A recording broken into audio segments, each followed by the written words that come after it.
Esto es Palabra de Rudolf Steiner. Rudolf Steiner. Un espacio inspirado en la vida, obra y legado del fundador de la antroposofía. Un camino de conocimiento que conduce lo espiritual del ser humano a lo espiritual del universo. Palabra de Rudolf Steiner. Hola, ¿qué tal? ¿Cómo estás? Muy buenos días. Yo soy Carolina Hernández. Gracias por estar una vez más aquí en Palabra de Rudolf Steiner. Y antes de comenzar con esta charla, me gustaría compartirte dos avisos que son muy importantes. El primero, que todavía tenemos inscripciones abiertas para nuestro taller de cantoterapia que podremos vivir de manera presencial en Segovia y en Pontevedra.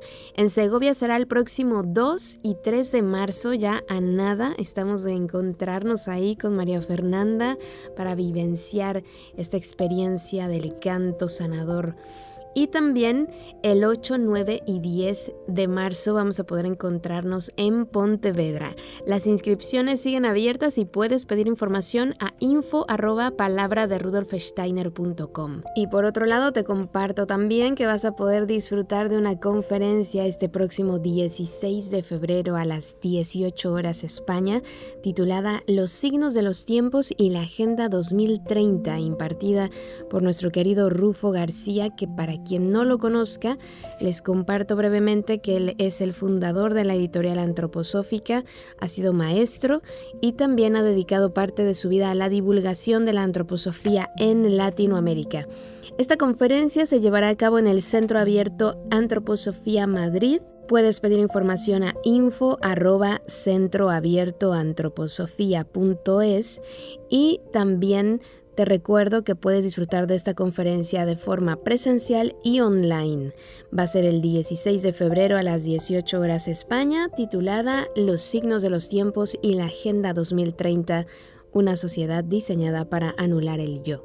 Ahora sí, le doy paso a mi invitada del día de hoy. Ella se llama Graciela Filosa, es egresada de la licenciatura de Psicología de la Universidad de Buenos Aires, ha realizado estudios en formaciones de psicoanálisis, terapia gestáltica y sistémica, obtuvo su certificación nacional e internacional en psicoterapia antroposófica y como formadora de formadores otorgados por la Federación Internacional de Asociaciones de Psicoterapia Antroposófica. Trabaja como docente en institutos de profesorado de diferentes carreras, también en escuelas primarias en servicios de orientación educativa a padres, alumnos y docentes.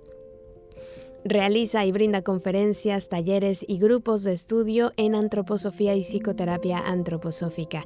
Es miembro de la Asociación de Psicólogos Antroposóficos de Argentina y también de la rama Mendoza de la Sociedad Antroposófica. Así que le doy la más cordial bienvenida a Graciela. Gracias por estar aquí. Bienvenida a Palabra de Rudolf Steiner. ¿Cómo estás? Muchas gracias a vos que me has invitado y que me has permitido comunicar estas cosas tan interesantes que tiene la antroposofía en general. Cierto, Graciela, muchas gracias a ti por compartirnos esto que sabes, que te apasiona, en lo que trabajas, que siempre es inspirador para todos aprender, conocer. Así que tú nos traes este tema que es la psicoterapia antroposófica y obviamente, como en todos los programas, lo primero es saber qué es la psicoterapia, de dónde surge, quién la trae, toda esta historia.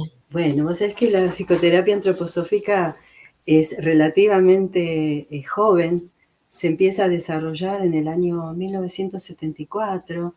Uno de los grandes mentores es el doctor Bernard Liebegut, con el doctor Heide, que desarrollan, sobre todo en Holanda, en Alemania,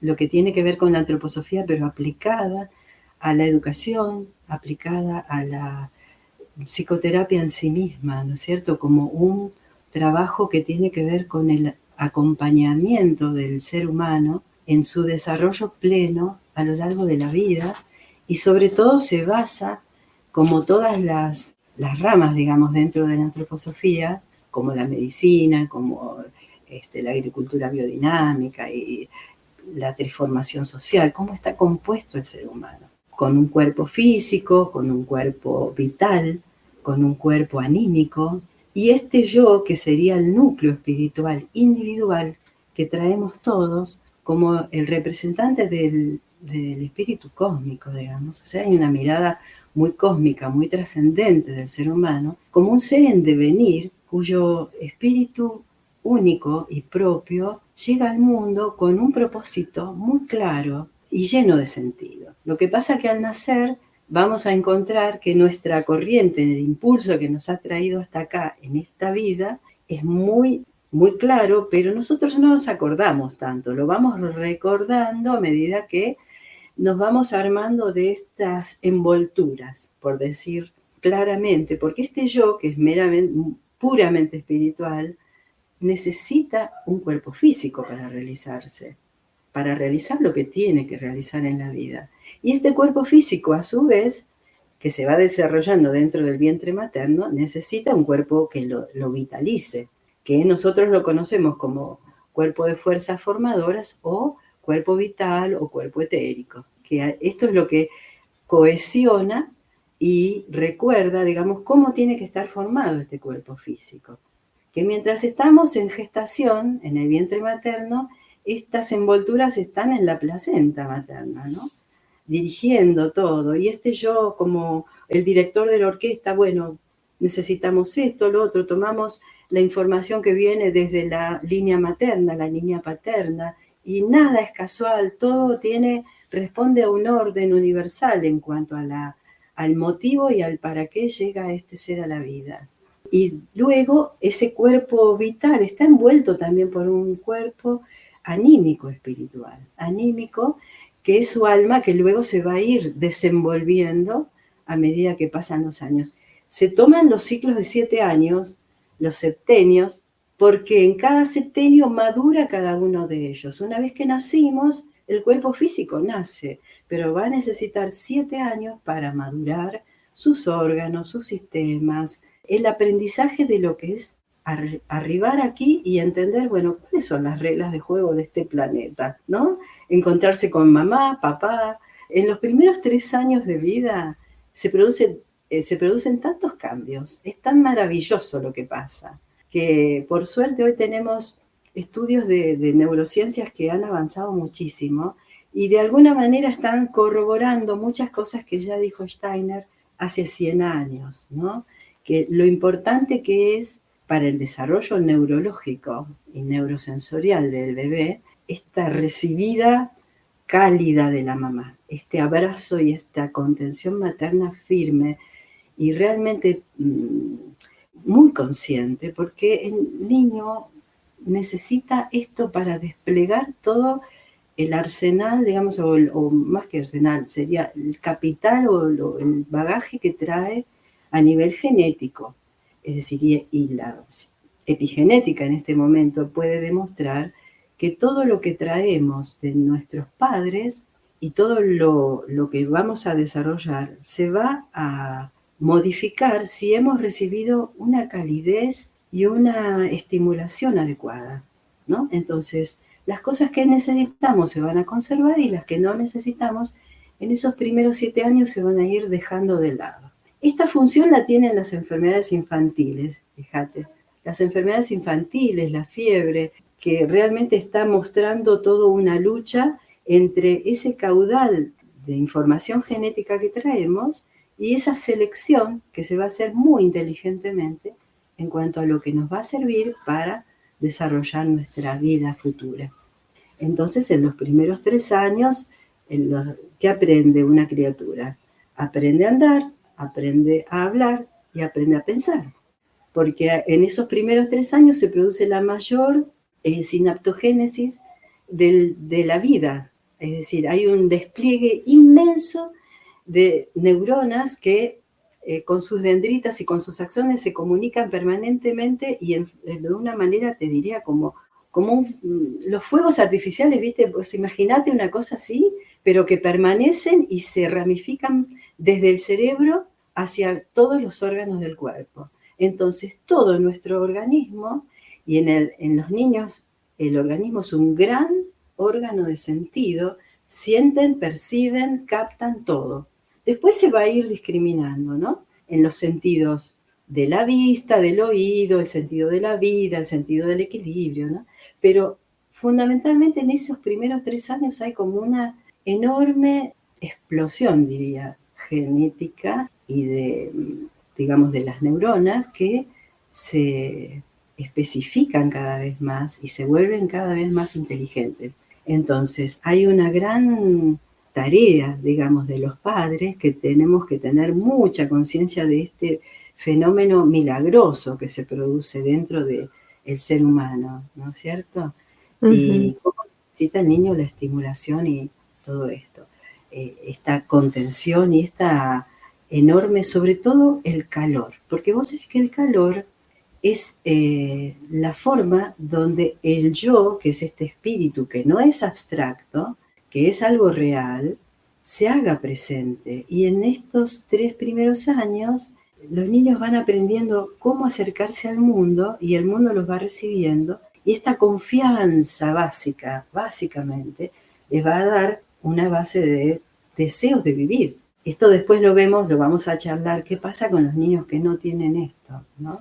Porque claro, lo que dices de lo importante que es el calor, porque hay gente que yo, por ejemplo, ahora estoy leyendo el libro de Matthew Perry, el actor de Friends, Ajá. donde él queda marcado por que su padre, bueno, él siente que su padre lo abandona cuando él tiene 9 meses de nacido, lo deja con su madre, y toda su vida arrastra este abandono y lo va relacionando con sus parejas, con todo su entorno tiene que ver con ese abandono, que él siempre está en busca de ese reconocimiento, de esa mirada. Necesito que alguien me mire como no me miró mi padre, como no me miró mi madre porque estaba trabajando.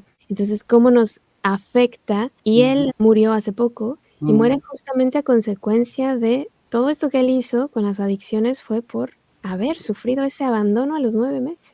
Y además, ¿sabes qué? Como te decía, que es un órgano de percepción enorme en todo su cuerpo, un bebé, percibe también, porque estamos unidos, atados por un cordoncito umbilical etérico, que no se ve, pero energético, con la mamá. Entonces, ¿qué percibo como criatura? El dolor de mi mamá. Este abandono que sufrió él es sufrido, es sentido a través del dolor de su mamá. Y su mamá, y esto pasa con muchos chicos, ¿viste? Que son abandonados rápidamente al cuidado de una nursery o una mamá sustituta, o en el caso de niños que son abandonados por los padres directamente, que esto ya es otro tema, ¿no? El tema del abandono, de los problemas del apego, es muy interesante. Hay todo un capítulo enorme y una investigación enorme sobre los problemas del apego en estos primeros 3 años de vida y todas las consecuencias que trae. Entonces, fíjate vos que se realza, digamos, la enorme responsabilidad que tenemos los adultos cuando decidimos traer un ser a la vida, ¿no? Darle vida a un ser y lo importante que es nuestra presencia y nuestra calidez, porque aquí está la manifestación. Y la neurociencia justamente también ahora están comprobando que esa explosión que te decía yo de las dendritas y de los axones y de las neuronas que se comunican entre sí, no se produce, ese cableado, digamos, no se produce si no hay una contención cálida y amorosa en la mamá, fíjate vos.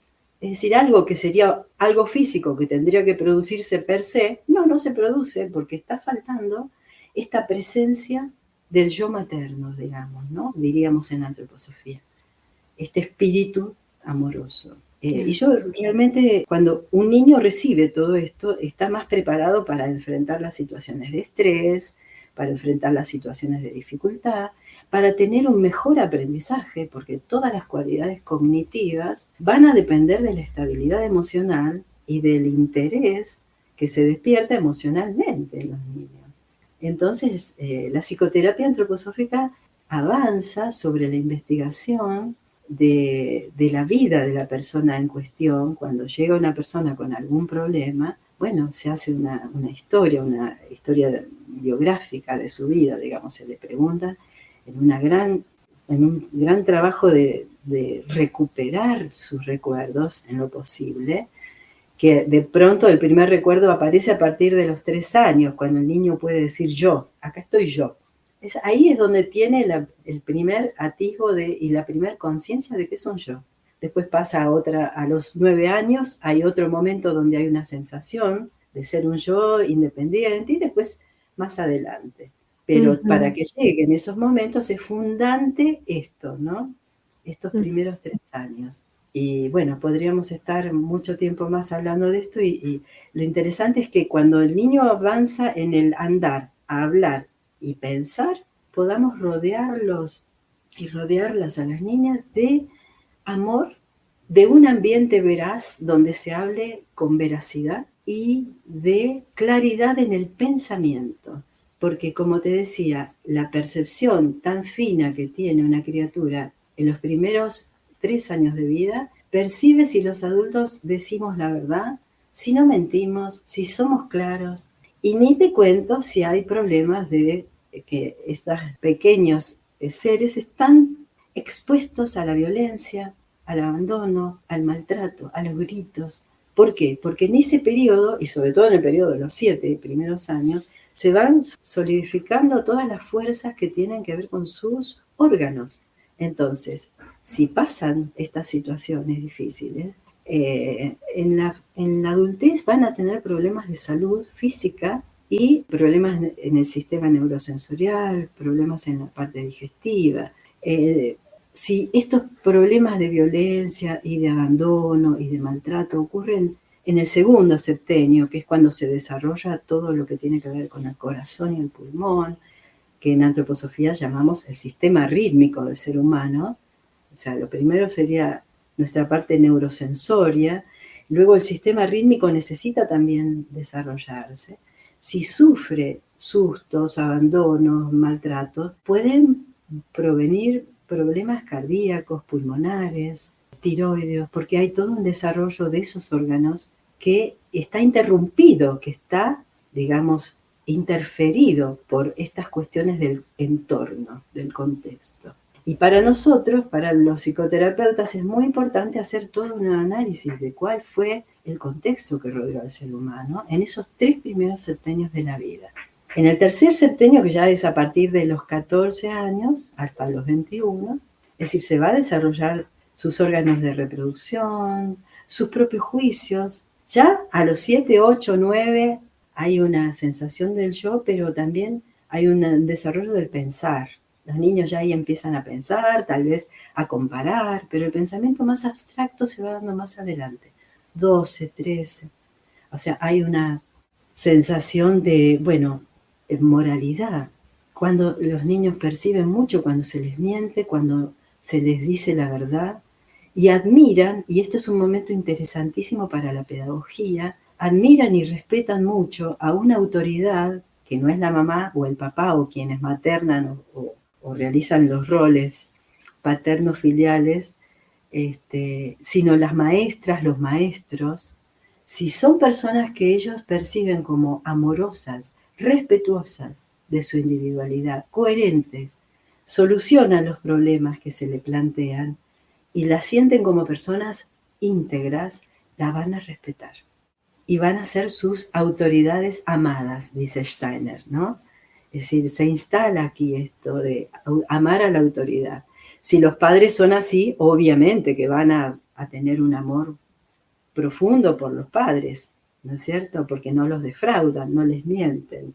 Y luego las maestras, los maestros, y luego los profesores, las profesoras, y así sucesivamente.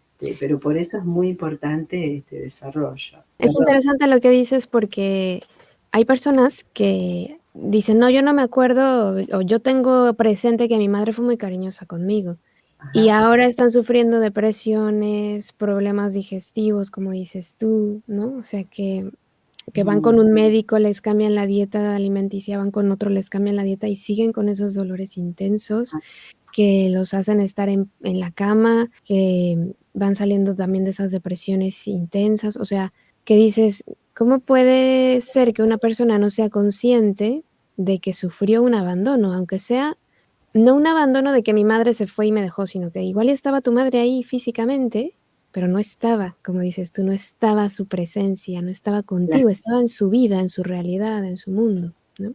Bueno, fíjate, Caro, que es muy importante el tema de los recuerdos, y el poder recuperar la memoria, porque la memoria está ligada directamente a la identidad de la persona. No solo de las personas, sino de los pueblos también, porque también es un tema cultural, ¿no? Pero justamente cuando hay lagunas en la memoria, está indicando que hay un olvido de situaciones que fueron muy tristes o muy angustiantes para la persona. Por eso no recuerda. Esto que vos decís, ¿cómo puede ser que no recuerde? Porque es una forma de defenderse de esa angustia tan grande que le ocupa, digamos, su alma, porque ha sufrido en esa situación. Y luego cuando se trabaja en psicoterapia, porque en la psicoterapia, ¿qué pasa? Se genera un espacio un espacio y tiempo donde las personas pueden recuperar su memoria en cuanto a sus recuerdos, en cuanto a relatar, en cuanto a mirar qué ha pasado en cada ciclo de la vida, y ahí aparecen cosas que estaban muy guardadas.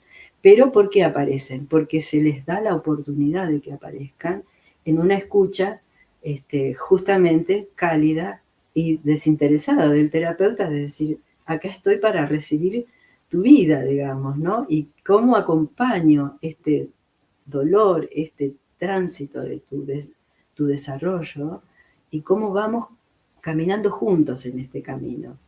Por eso es muy importante conocer las leyes del desarrollo que nos brinda la antroposofía en cuanto a la función que tienen estos 3 septenios y todas las situaciones que van ocurriendo, porque como te decía, primero nace el cuerpo físico, se va desarrollando, luego se desenvuelve también y su cuerpo vital, que estaba muy ligado al de la mamá, pasa a independizarse a los 7 años con la caída de los dientes de leche, que es muy importante ese dato, lo habrás escuchado antes, ¿no? Que tiene que ver justamente con la señal de que, bueno, se ha terminado la maduración de los órganos, y esas fuerzas que estaban trabajando en el cuerpo con mucho entusiasmo van a pasar a la cabeza, y hay todo un despertar de la niñez en cuanto a poder recibir una enseñanza sistemática, el poder escuchar un cuento, hacer un razonamiento, pensar por sí mismos.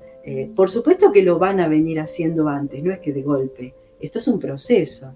Pero a partir de la caída de los dientes hay otra maduración, y esto está indicando que ya nació el cuerpo vital propio. Y luego, a los 14 aproximadamente, un poco antes, un poco después, va a surgir, va a independizarse el cuerpo anímico.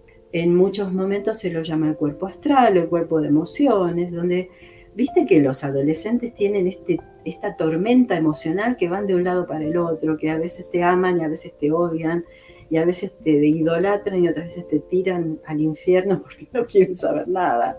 Cuestionan, está bien, no quieren parecerse a los padres, se enojan, y está muy bien, y hay que sostener eso, mientras se haga dentro de un clima de respeto y de autocuidado, ¿no? Claro. Que no se vuelva una cuestión Que ese es el reto, ¿eh? Ese es el impulsiva. reto, porque a veces no lo vemos, o sea, no sabemos distinguir entre se está expresando y manifestando, me está faltando al respeto, ¿no? A veces por querer cuidar, como dices tú, ¿no? Ese ambiente, Claro. mucha gente como que da un paso atrás y dice: "Bueno, voy a permitir que me hable así, que me trate así". Pero yo siempre digo, cuando tú pones un límite a tu hijo, le Uh-huh. enseñas a tu hijo cómo poner límites, porque si no, Claro. no va a saber, no tiene una referencia, ¿no? Yo he dado algunas charlitas así, conferencias en algunos jardines de infantes, donde las mamás me preguntan, ¿y cómo se pueden poner los límites? ¿Qué son los límites? Era como sorprendente, ¿no? Esa pregunta. Y realmente lo interesante de los límites no es como se hacía antiguamente, el castigo al niño, sino que los límites, por lo menos así lo entiendo yo, son como las señales en una ruta.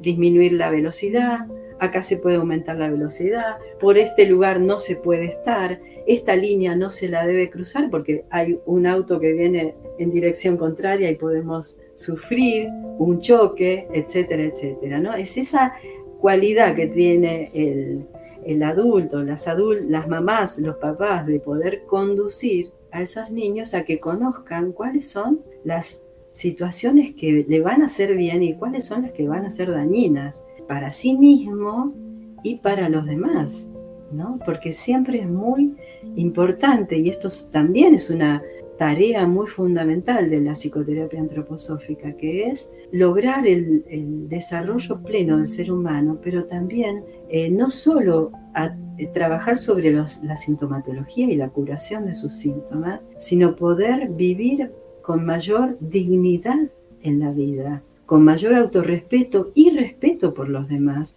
y sentirse corresponsable de la salud social, porque no es solamente una salud individual. Mi salud, tu salud, la salud de las personas que nos escuchan, sí es una responsabilidad individual, pero entre todos tenemos una responsabilidad social, cultural, que esto tiene que ver también con el poder ver en los demás esta cualidad espiritual que viene a desarrollarse, que algunos pierden el rumbo, y ahí es donde muchas personas acuden al pedido de ayuda de las psicoterapias de cualquier tipo, y de la antroposofía puede llegar a dar una respuesta desde lo espiritual, porque es una mirada ampliada, ¿no? Es decir, los psicólogos antroposóficos primero somos gente formada en las universidades, y después nos Claro. formamos en la antroposofía porque tenemos esa inquietud de buscar una respuesta a este núcleo espiritual que se va desenvolviendo en la vida. Y entonces, al final, esto sí tiene manera, o sea, si uno, por ejemplo, tiene una depresión y se acerca a la psicoterapia antroposófica, ¿puede después estar ahora saludable, digámoslo así? Porque ya te digo yo que el caso de Matthew Perry, que me llama especialmente la atención, porque además uno no espera que él hable de temas espirituales. Y Ajá, en su libro, yo llevaba 100 páginas leídas y ya había mencionado 2 veces que su sufrimiento, ahora era capaz de ver, era a causa también de su falta de conocimiento de ese mundo espiritual. exactamente. Hay un psiquiatra muy importante, Viktor Frankl, que lo habrás oído nombrar, y él decía que las neurosis de nuestro tiempo iban a tener una gran dosis de la problemática actual de la pérdida de sentido de la vida, de la pérdida o el no encontrar el significado. Es muy existencial esto, ¿no? Pero a su vez es muy espiritual. Es decir, ¿qué estamos haciendo? ¿Para qué estoy acá? En algún momento de la vida esta pregunta nos la hacemos todos, en general. Y fíjate que esto se utiliza mucho, y ahora voy a hablarte de la depresión, pero también el tema de la superación de las adicciones, que también viene al caso, ¿no? Por ejemplo, en Alcohólicos Anónimos, en personas que tienen drogadependencia, digamos, de sustancias, etcétera. ¿Cómo salen las personas? Cuando están a tiempo, digamos, porque a veces las drogas tienen un poder destructivo muy grande, ¿no? Pero si pueden tomarlo a tiempo y no desarrollar otras patologías, el encontrarse con el sentido de su existencia y con el valor de su existencia. Porque lo que se pierde, y justamente cuando hay un abandono desde la infancia, ¿con qué crecemos? Con esta sensación de decir, bueno, si no fui importante para mis padres, ¿para quién lo voy a hacer? No soy importante en la vida, entonces no es tan difícil perderse. Las adicciones, bueno, tienen todo un recorrido, justamente hay un recorrido en la búsqueda de escaparse, ¿no es cierto? Uno de ellos es poder acceder a mundos donde no sea tan hostil el mundo externo, porque la persona adicta tiene una enorme dificultad en sentirse bien, en sentir que tienes valor su vida, que es un ser que viene a desarrollar su potencial, sus capacidades, que tiene que encontrar su significado, su propósito. Y esto le da alegría, y sobre todo la alegría de estar con otros, porque si hay algo que también nos enferma a los seres humanos es la soledad, y es el abandono, y es el no poder compartir el afecto, la necesidad de afecto es fundamental, ¿no es cierto? Hay necesidades básicas que tienen que estar satisfechas, como que hay derechos humanos básicos que tenemos que tener. Una vez que tenemos estas necesidades básicas satisfechas, accedemos a necesitar otras cosas. Justamente este impulso del yo es lo que nos lleva hacia adelante, ¿no? Hacia el futuro, hacia aspirar a algo más. Y eso Eso lo hace el ser humano nada más. El perrito, la plantita, no se preguntan ¿por qué seré un helecho y no soy una lechuga? ¿O por qué no soy una albahaca y soy... Nadie se pregunta esto. Los seres humanos nos preguntamos ¿por qué soy esto y no soy lo otro? Quiero ser así, me gustaría ser así. Nos despierta a veces el encuentro con gente que es admirable, nos despierta la memoria de el para qué vine al mundo. Sí, yo quiero ser como fulano o como mengana. Me encanta esa forma de ser o esa forma de explicar o esa forma de comportarse en la vida, esa conducta de vida, ¿no? Esos actos que realiza, etcétera, etcétera. Es decir, hay personas que atraviesan nuestro camino y nos muestran, nos recuerdan el a qué vinimos. Y en las personas que tienen adicciones o que tienen dificultades así para integrarse socialmente, es decir, es muy importante el hecho del acompañamiento psicoterapéutico, por supuesto, ¿no? Y en la depresión, creo que habíamos dejado ahí, es muy importante también, y esto yo lo he vivido en mi trabajo, el trabajo conjunto y multidisciplinar. Es decir, vos sabés que la psicoterapia antroposófica se entreteje también con la medicina antroposófica, con el arte terapia, la terapia de la palabra, del movimiento, los masajes rítmicos, la arritmia, ¿no? El arte en general, el modelado, la pintura, que los terapeutas artísticos están preparados para recibir a esa persona y ayudarla justamente a desplegar ese mundo anímico y espiritual que a veces, muchas veces, no pueden hacerlo con la palabra, con el intercambio de la palabra que se realiza en las sesiones de psicoterapia. Entonces tenemos que acudir a estos profesionales, colegas y gente que nos va a ayudar desde otros lugares y va a ayudar a esta persona a descubrir este camino de salida. Y en la medicina antroposófica también vamos a tener toda la mirada también de las 4 envolturas del ser humano, o sea, de los 3 sistemas que conforman, y ayudar a que puedan ensamblarse esos cuerpos sutiles y trabajar en forma armónica entre sí. En la depresión vamos a encontrar muchas depresiones que tienen que ver con este camino de la vida que hemos charlado, que muchas veces está interceptado por situaciones críticas, ¿no? Que pueden ser crisis vitales, traumas, situaciones trágicas que haya sufrido la familia o la sociedad donde vive, por ejemplo, las guerras, las situaciones telúricas terribles, los terremotos, etcétera, que son situaciones graves donde interviene mucho la psicoterapia antroposófica, también interviene mucho la pedagogía de emergencia, y hay todo un acompañamiento de esas situaciones vitales de terror generalmente, donde se llega a experiencias muy tremendas.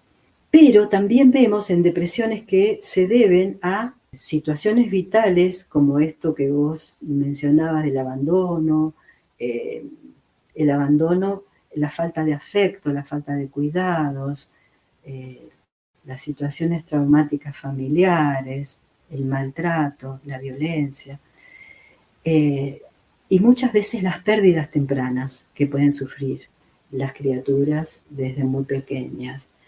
Y hay algo que observa la psiquiatría desde la mirada antroposófica, que es la intervención de qué pasa con nuestros órganos, y sobre todo el hígado tiene un gran papel en las depresiones.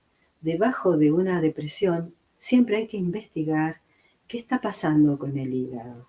El hígado es nuestro órgano, dentro de los 4 órganos que se consideran fundamentales, los pulmones, el corazón, los riñones, y el hígado es fundamental en el tema de la vitalidad, es el órgano de la vitalidad, es el órgano más importante de nuestro sistema metabólico y tiene una enorme cantidad de funciones, pero lo que hace es transformar el azúcar, los hidratos de carbono en energía. Y esta energía va a los músculos y va a las glándulas. Entonces todo lo demás que tiene que ver con el amor a la vida, el querer quedarse en la vida, el querer estar, el tener ganas de levantarse a la mañana, el tener proyectos, el tener ganas de hacer tareas, depende muchísimo de ese funcionamiento hepático.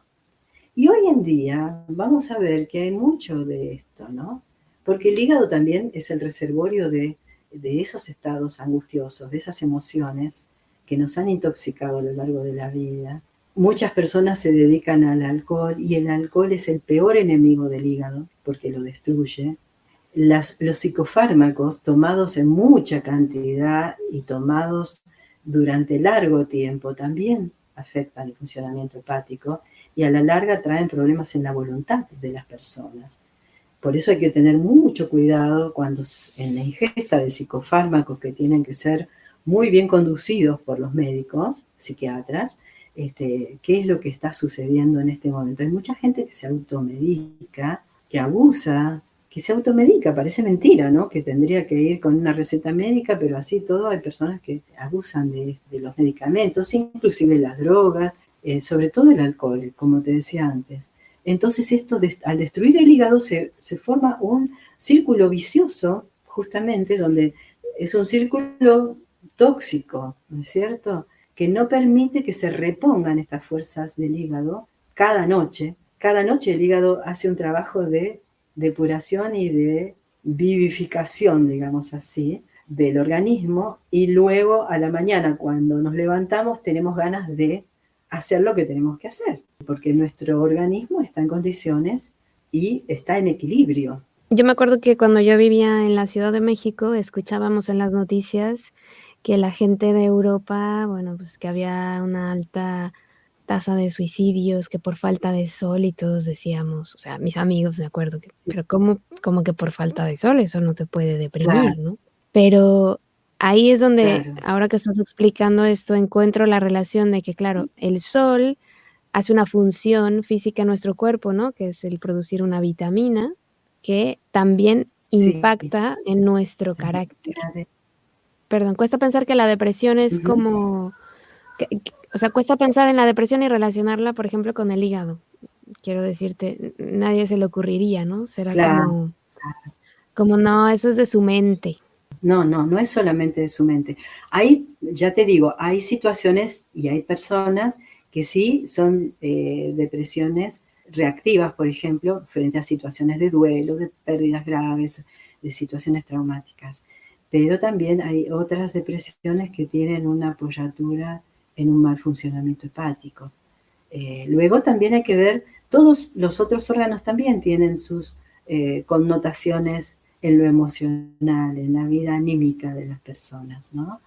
Entonces también los psiquiatras antroposóficos tienen muy en cuenta esto y van acompañando reforzar, sanar el órgano en sí mismo, acompañado de la psicoterapia, entonces, y de las otras terapias que posiblemente la persona pueda realizar, como te he mencionado antes, que van a ayudar a fortalecer lo que tiene la medicina antroposófica, justamente que trabaja sobre el fortalecimiento de las cualidades sanadoras que tiene nuestro propio organismo, ¿no? Y a veces se deteriora y a veces se desconecta un cuerpo del otro, o sea, se desancla, se pierde ese equilibrio que tendría que tener este trabajo conjunto, ¿no? Dentro del organismo y fuera del organismo, ¿no? Como energía, pero dentro del organismo, este cuerpo vital está representado por los líquidos que tenemos en el cuerpo, ¿no es cierto? Entonces, este equilibrio líquido va a hacer que estén todos los órganos funcionando bien y a su vez el hígado y los riñones, que son los encargados justamente de equilibrar esto, van a recibir una hidratación, porque fíjate que en las fascias musculares, en esa piel que recubre los músculos, hay líquidos y esos líquidos son los que transmiten y contienen la energía vital. Y esa energía vital tiene que estar en todo el organismo, en nuestros líquidos cefalorraquídeos, en las fascias musculares, en los oídos, en todo nuestro organismo. Entonces, ese equilibrio de líquidos es fundamental para mantener también la vitalidad. Por eso es tan grave la deshidratación en las personas, ¿no? Sobre todo en las personas mayores y en los bebés. Sí, Y aparte de la buena nutrición, que esto es otro capítulo importantísimo en la psicoterapia. porque para hacer nuestro diagnóstico dentro de la psicoterapia antroposófica vamos a hacer el diagnóstico clásico, el que aprendimos en las universidades, pero además le agregamos esta mirada de cómo está este cuerpo físico, cómo está en su alimentación, cómo están sus ritmos, el ritmo del dormir y del despertar, a qué hora se acuesta, a qué hora se levanta, porque es muy importante justamente respetar los ritmos físicos, orgánicos, porque cada órgano se va a revitalizar en sus tareas de revitalización permanente en determinadas horas del día. Por eso es muy importante, y sobre todo en la infancia, tener ritmos muy claros de cómo vamos a ayudar a ese niño o esa niña que está creciendo rítmicamente, es decir, se come a tal hora, se duerme a tal hora, porque esto ayuda a acomodar los ritmos orgánicos y a que todo vaya armoniosamente. Es fundamental. Esto de los ritmos viene a cuenta de que somos seres rítmicos, además de ser, fíjate que el corazón, a los 9 años, el corazón y los pulmones se alinean en este ritmo de 4-1, es decir, una respiración, 4 pulsaciones. Esto lo vamos teniendo luego de los 9 años, que es el gran momento del paso del Rubicón, que es un momento fundamental. Y este ritmo es fundamental para que este organismo funcione correctamente a lo largo de su vida. Y este orden de cómo está funcionando el cuerpo físico, también está la pregunta, ¿cómo está tu vitalidad? ¿Cómo estás alimentando tu vitalidad? ¿Cuáles son tus horas de descanso? ¿Cómo está el trabajo, digamos, de el cuerpo anímico? Luego las emociones, ¿qué pasa con las emociones? ¿Podemos gestionarlas? ¿Podemos charlarlas? ¿Podemos expresarlas? No, sí. Vivimos en un estado de tensión permanente, sufrimos estrés. ¿Estamos atentos y atentas a eso o no? Porque muchas veces el trabajo y la vida cotidiana nos lleva a desconectarnos de este cuerpo que nos está sosteniendo.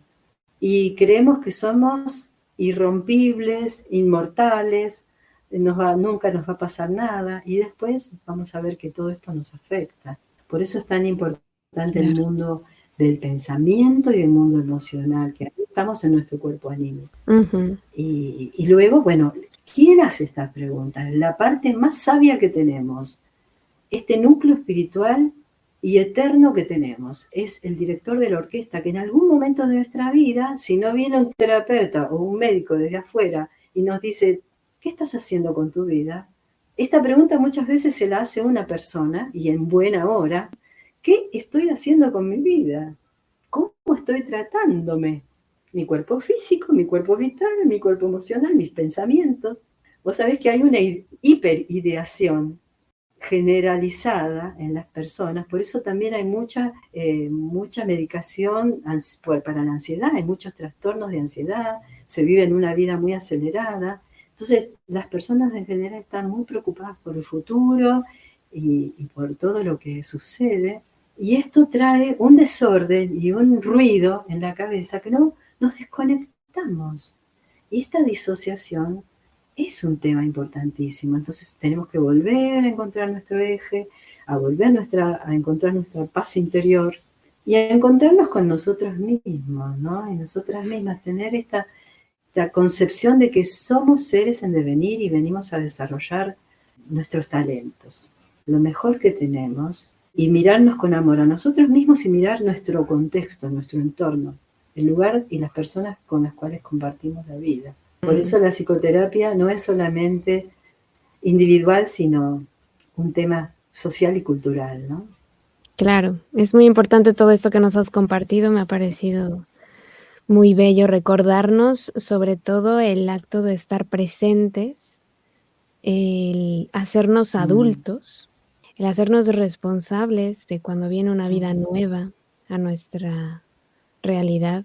Y bueno, Sí. antes de que sea ese momento, o antes de que se dé ese momento, lo ideal sería ir trabajando con lo que encontramos en nosotros, ¿no? El hacer este bonito trabajo de recordar mi historia, mi infancia, y trabajar eso que siento que no se me da o sea, que lo quiero hacer, pero que algo me bloquea, en Mm, fin, trabajar todos estos temas que nos has contado me parece muy importante porque claro, porque lleva al normalmente, autoconocimiento. Ajá, normalmente hacemos ese choque de realidad cuando, como decías tú, o me da una crisis, ya sea que, termine con una pareja, o porque me enfermé terriblemente, o porque hasta ese punto, como dices tú, no nos damos cuenta de que cómo está mi cuerpo, cómo estoy yo, qué me está ocurriendo. claro, claro. Y vos sabés que esto que decís me da pie, no sé si tenemos tiempo todavía, pero a contarte esto, ¿no? Que generalmente cuando llegan las personas a pedir ayuda, siempre vienen de la mano de un síntoma, ¿no? De un sufrimiento emocional, un sufrimiento psicológico o también un síntoma físico, que a veces son enfermedades graves, son enfermedades terminales o enfermedades crónicas y realmente no habría que llegar hasta ese punto. Pero bueno, se llega. Muchas veces en la vida nos da estas oportunidades también de enfermarnos y también se puede detener uno ahí y revisar esta vida, hacer un profundo trabajo de autoconocimiento y de buscar el equilibrio, ¿no? El equilibrio, la armonía, el centro de una misma y poder desde allí manejarse en el mundo, ¿no? Pero bueno, las enfermedades también las tomamos como oportunidades de aprendizaje, de un gran aprendizaje, Es verdad. que nos Y enseñan bueno, muchísimo, sobre todo a integrar lo que quedamos fuera. claro. Y bueno, ahora ya para cerrar, me gustaría que nos compartieras, no sé si tengas alguna página web, no sé si tengas algún punto de contacto que la gente que haya escuchado, que esté cerca de ti, quizá se quiera acercar. Te puedo dar el correo electrónico, que Ujú. es J de Josefina, G de Graciela, jgfilosa, @hotmail.com.ar. Allí me pueden enviar algún mail, quien desee hacerme alguna pregunta o lo que necesiten, alguna aclaración de esto que hemos charlado, así como a grandes vuelos de pájaro. Vos viste que la antroposofía es tan amplia y tan profunda Sí, que jamás se termina de entender todo lo que abarca, pero es maravillosa. cierto, cierto, Graciela. Pues Así yo te que bueno, agradezco mucho que hayas ese estado sería con mi nosotros. correo. Y con todo, bueno, espero que sea de utilidad y que estés muy bien. Y les mando un gran saludo y un gran cariño a todos los que están escuchándote. Muchas gracias, Carolina, muchas gracias. Muchas gracias a Graciela por habernos acompañado en este espacio y compartido este tema que le encanta, le apasiona y ha estudiado. Es un tema que sin lugar a dudas siempre nos cautiva, por lo menos a mí, el universo que hay en el interior de cada ser humano, eso que le ocurre, por qué le ocurre. Sin duda siempre ha llamado mi atención y por eso les compartía que con Matthew Perry me ha pasado, con los artistas en general que tienen su vida ahí expuesta, siempre me cautivan sus historias y los observo para ver qué ocurre ahí cuando se supone que son personas que tienen la vida perfecta, resuelta y sufren este tipo de situaciones y quiero entender qué es lo que ocurre. Lo mismo me pasa con las historias de la gente que voy conociendo, que me parece maravilloso cómo a veces la secuencia de acontecimientos de una cosa tras otra lleva a ese resultado y es fascinante de observar y de analizar. Así que espero que hayas disfrutado de esta charla y te recuerdo que este espacio se sostiene gracias a tu colaboración, a tus donativos. No tiene otro medio de financiación, así que muchísimas gracias a toda la gente que ha donado, que nos ha apoyado de una o de otra manera. Muchísimas gracias. Aquí en la cajita de descripción del video de YouTube o del podcast les voy a dejar la información por si quieren hacer algún donativo. Son todos bien recibidos y bienvenidos porque los gastos siempre están ahí presentes. Así que muchísimas gracias porque si este espacio es posible es gracias a ti, a tu colaboración. Ya sabes que estamos en contacto a través de nuestras redes sociales. En Facebook, en YouTube y en Instagram nos encuentras como Palabra de Rudolf Steiner y también en nuestra página página web palabraderudolfsteiner.com.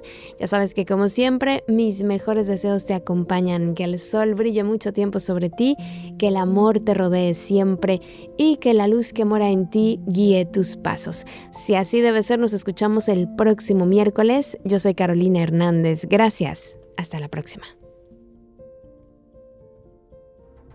Escuchaste Palabra de Rudolf Steiner. Rudolf Steiner. Un espacio inspirado en la vida, obra y legado del fundador de la antroposofía. Un camino de conocimiento que conduce lo espiritual del ser humano a lo espiritual del universo. Palabra de Rudolf Steiner.